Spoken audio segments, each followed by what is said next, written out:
There's a saying that you can catch more flies with honey than you can with vinegar. I have no idea what that means, but I thought I'd say it anyway. The reality is, I do have to go over with you some camp rules, and we do want it to be a sense of love and care. Uh, Maybe this is the idea that you're not drinking vinegar, possibly. But the one main rule that we want everyone to know is that you can participate in any behavior as long as it doesn't cause trouble or is a problem for you or causes trouble or is a problem for somebody else.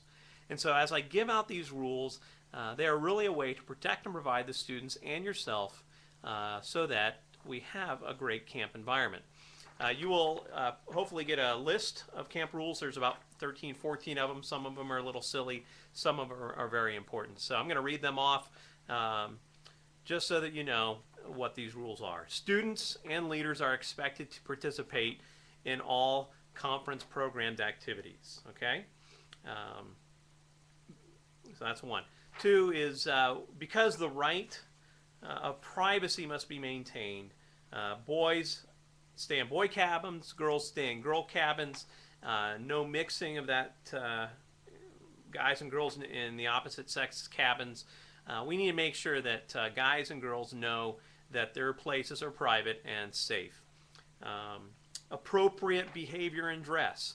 Now, there's a lot of, and there's a wide variety of opinions on this. So we just want to make sure that the way people are dressing is not going to be a distraction to other people at the conference. So if you see something that you have a question about, please grab me or grab one of the other leaders, and we can talk about that.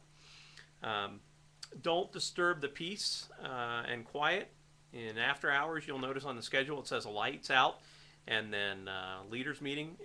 Whatever those times are, please respect those times so people can get some sleep.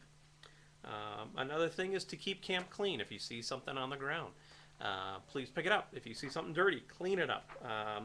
Use walkways and paths. If you're leaving an area and it's a mess, grab some students and clean it up. So just help us keep camp clean.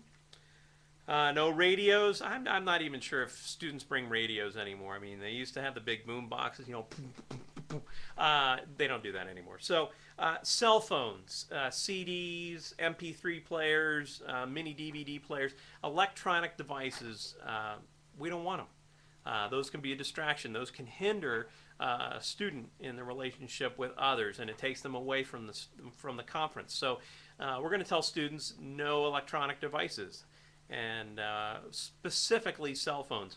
If they have a cell phone, all we do is ask them to turn it off. The other thing is leaders, please do not text other leaders or other people back at home while you're at the conference. The same thing is that we want you present at the conference, and if you're texting and communicating outside, then you're distracted, and we really don't want that. So if you need to text another leader or somebody inside the camp to make sure we know what's going on, that's perfectly fine.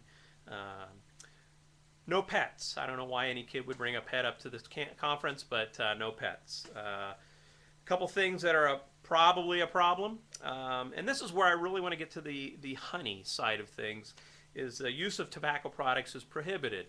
But we may find students that don't know Jesus, and we may find students that know Jesus that bring up tobacco products. And so we want to interact with them on a one-on-one basis and talk with them about what's happening in their lives. Alcoholic beverages, non-prescription drugs, controlled substances, those things. We want to enter in with honey into their lives, that we're sweet. I've had students bring up marijuana and smoke marijuana at conferences, and we want to deal with those. We want to let everyone know that those things are not allowed. But at the same time, if we do find students that have brought them up, we want to deal with them in a gentle, gracious, loving manner. We're not going to reject them. We're just going to enter into the situation. If one of the things we do as well is we do offer students the opportunity to turn things in the first night. And if they have something that they're going to turn in, they can turn it in free, no questions asked, and we'll let them get away with that. Let's see, no fireworks, no firearms. That's a Forest Service regulation. It's not even a camp regulation. Don't molest, trap, feed, or kill wildlife of any nature, destroy or mistreat wildlife of any nature. just be respectful of things going on around the camp. If any camp property is broken, please, please, please bring it to my attention.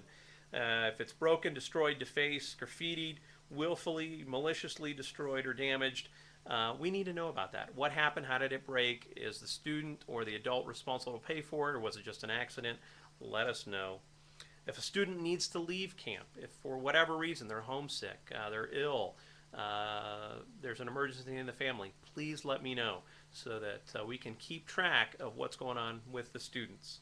And also, students will not be able to handle their own medication. They can't self-medicate. And so we ask that all students turn in medication to the camp nurse. Those are the basic conference rules.